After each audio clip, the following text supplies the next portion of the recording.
मेरा नाम रमेश है। मैं अपने आप को बहुत खुशकिस्मत मानता हूँ कि मेरी शादी रचना से हुई है। रचना और मेरी शादी घरवालों की मर्ज़ी से हुई है। रचना बहुत सुंदर है। शुरुआत में मुझे लगा कि वो मुझसे शादी को हाँ नहीं कहेगी, लेकिन जब उसे देखने गया तब उसके स्वभाव का पता चला।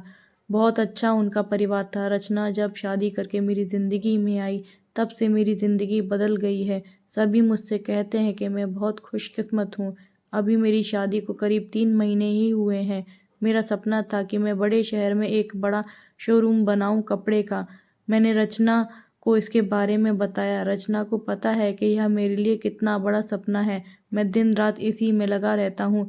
बड़ी मुश्किल से मुझे एक जगह मिली, लेकिन पैसे बहुत ज़्यादा थे, इसलिए मैंने अपने गांव की ज़मीन बेचने का फैसला किया। ज़मीन में मेरे पिता के दूसरे भाइयों का भी हिस्सा था। इसी काम के लिए मुझे कुछ दिनों तक गांव में जाना पड़ रहा था। मैंने रचना को चलने के लिए कहा, क्योंकि पता नहीं कितना समय लग सकता है, लेकिन उसने कहा कि वह अपने मायके चली जाएगी। मैंने भी सोचा कि ठीक है। रचना अपने मायके चली गई, मैं अपने गांव चला गया। रचना से मैं फ़ोन पर बात किया करता था। ज़मीन के कागज़ और सारी बातों में समय लग रहा था। इस दौरान मेरी पत्नी से मेरी बात होती रहती थी।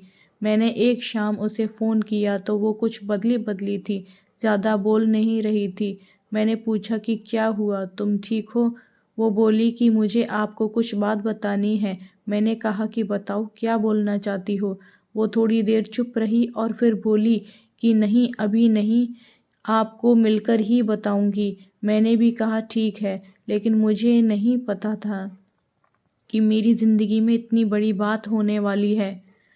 अगले दिन दोपहर में मैंने जब रचना को फ़ोन किया तो उसने फ़ोन नहीं उठाया। मैंने भी सोचा कि कुछ काम होगा, इसलिए मैंने उस बात पर ज़्यादा ध्यान नहीं दिया। मैं सारा दिन अपने काम में उलझा रहा। काम भी ज़रूरी था, क्योंकि वो ख़त्म करके ही मैं जल्दी से रचना के पास वापस जा सकता था। दिन भर के काम के बाद मैंने फिर शाम को रचना को फ़ोन किया, लेकिन इस बार उसका फ़ोन स्विच ऑफ आ रहा था। मैंने फिर सोचा कि शायद किसी काम में गई होगी और मोबाइल स्विच ऑफ हो गया होगा। मैंने रात में फिर किया, क्योंकि दिन भर बात हो ना हो, लेकिन रात में ज़रूर बात किया करते थे। लेकिन रात में भी उसका फ़ोन स्विच ऑफ था। अब मुझे थोड़ी फ़िक्र हुई, लेकिन फिर मैंने सोचा कि वो उसके घर ही है, अगर कुछ बात होती तो मुझे फ़ोन आ ही जाता। थोड़ा बहुत विचार करके मैं सो गया। मैंने सोचा कि उसके घर में किसी को फ़ोन करूं, लेकिन रात में उस समय फ़ोन करना मैंने उचित नहीं समझा, इसलिए मैं सो गया। सुबह उठते ही मुझे यही ख्याल आ रहा था कि मैं रचना से बात करूं। सुबह भी मैंने फ़ोन किया, लेकिन अभी भी वही बात, उसका फ़ोन स्विच ऑफ ही था। अब मैंने उसकी मम्मी को फ़ोन किया, लेकिन उन्होंने भी मेरा फ़ोन नहीं उठाया। अब मुझे थोड़ी फ़िक्र होने लगी थी, क्योंकि किसी से भी बात नहीं हो रही थी। करीब 3 दिन तक ना रचना का फ़ोन आया, ना उसकी माँ का। मैं अपने काम में लगा रहा। फिर एक शाम मेरी सास का फ़ोन आया। मैंने पूछा कि रचना कहाँ है? वो बोली, रचना अपनी एक चचेरी बहन की शादी में गई है। शायद वहाँ नेटवर्क नहीं होगा, इसलिए बात नहीं हो पा रही है। मैं भूल गया था, रचना ने मुझे बताया था कि वो वहाँ जाने वाली है। मेरी चिंता थोड़ी कम हो गई और मैं वापस अपने काम में लग गया। रचना वहाँ 5 दिन रुकने वाली थी, इसलिए मैंने सोचा कि शायद 5 दिन तक मेरी रचना से कोई बात नहीं हो पाएगी। मेरा काम भी लगभग ख़त्म हो गया था।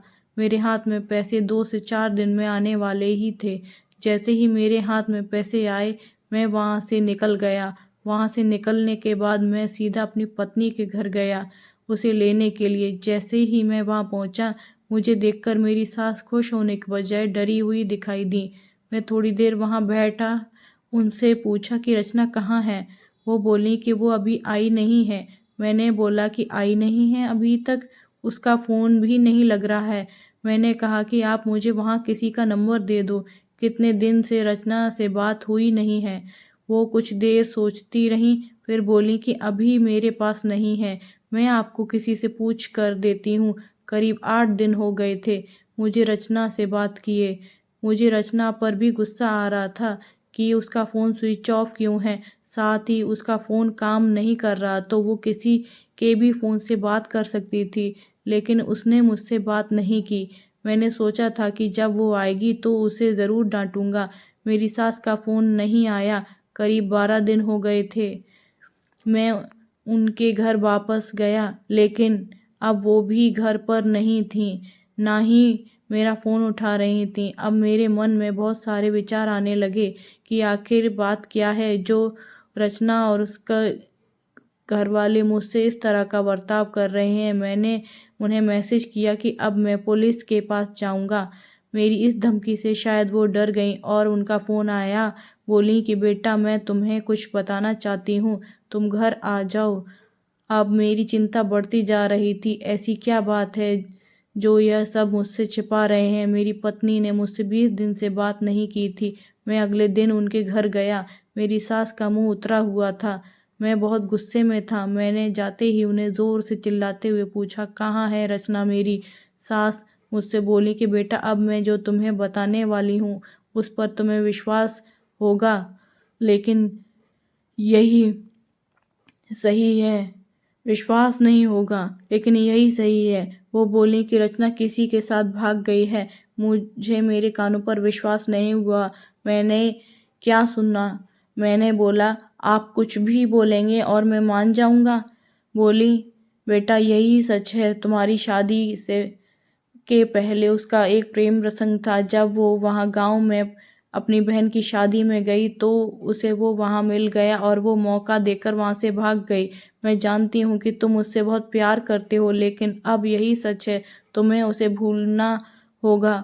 हम लोग पुलिस के पास नहीं गए, नहीं तो बदनामी होगी, इसलिए हम इस बात को तुमसे छिपा रहे थे। रचना मेरे साथ 3 महीने तक रही थी। जितना मैं उसे जानता था वो ऐसा नहीं कर सकती थी, लेकिन उसकी माँ ये कह रही थी तो मैं कैसे ना मानता।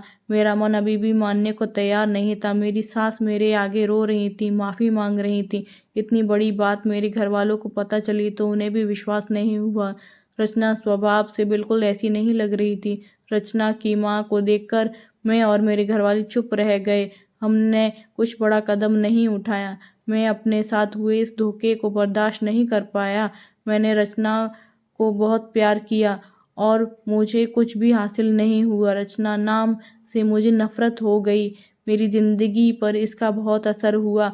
मैं जो शोरूम की शुरुआत करने वाला, उसके लिए मेरे पास अब सब कुछ आ गया था, लेकिन फिर भी मुझे अब कुछ करने का मन नहीं हो रहा था।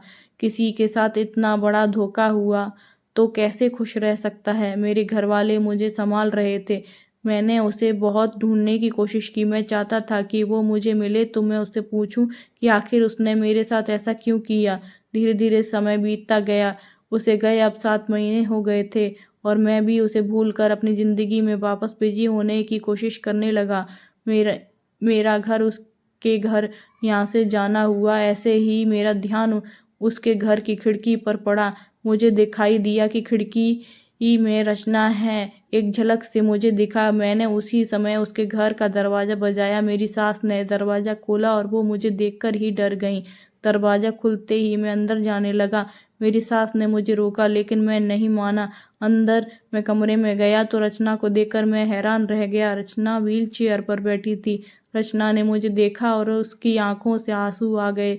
मैंने पूछा, यह क्या हुआ? रचना बस रो रही थी। मेरी सास बोली, बेटा, रचना जब शादी में गई थी तब उसका एक्सीडेंट हो गया था और उसे ऐसी जगह चोट आई जिस कारण अब वो चल नहीं सकती। एक्सीडेंट के समय ही बेहोशी में यह कह रही थी कि तुम्हें ना बताए वो बड़े काम के लिए गए हैं। डॉक्टर ने जब बताया कि हो सकता है रचना अब चल ना सके और इलाज पर बहुत ज़्यादा पैसा लगेगा, तब भी मैंने कहा कि दामाद जी को बता देते हैं। लेकिन रचना ने कहा कि मैं उनकी ज़िंदगी खराब नहीं कर सकती। उनका सपना है, शोरूम खोलने का है। उनकी ज़िंदगी में जाऊंगी तो उन पर बोझ ही बनूंगी। इसलिए रचना ने यह झूठ तुम्हें कहने को कहा कि ताकि तुम उसे भला बुरा कहकर उसे भूल जाओ, उससे नफरत करो। मेरी पत्नी मुझसे इतना प्यार करती थी। मैंने उससे कहा कि रचना, अगर मेरे साथ ऐसा कुछ हो जाता तो क्या तुम मुझे छोड़ देती? रचना ने रोते हुए कहा कि ऐसा मत बोलो। रचना ने कहा कि मैं आपकी दोषी हूँ। एक्सीडेंट में हमारा बच्चा जो हम मेरे गर्भ में था वो भी नहीं बचा। आप मुझे भूल जाएं, दूसरी शादी कर लीजिए। मैं आप पर बोझ नहीं बनकर रहना चाहती। रचना की आंखों से आंसू नहीं रुक रहे थे। कितने दिनों उसने इन्हें रोक रखा होगा। मैंने रचना को बीते कुछ महीने में न जाने क्या कुछ नहीं कहा, लेकिन अब वो रचना को एक पल भी अपने से दूर नहीं रखना चाहता था। मैंने रचना को एक बात नहीं सुनी। मैं रचना को अपने साथ ले आया। अब कोशिश यही है कि वो फिर से चल सके। मैंने मेरा शोरूम बेच दिया और अच्छे से अच्छे अस्पताल में रचना को दिखाया। उम्मीद की किरण दिखाई दे रही है। बस मैं यही चाहता हूँ कि वो फिर से अपने पैरों पर खड़ी हो जाए। फ्रेंड्स, आपको मेरी ये स्टोरी पसंद आई हो तो प्लीज़ चैनल को लाइक एंड सब्सक्राइब ज़रूर करें। Thank you.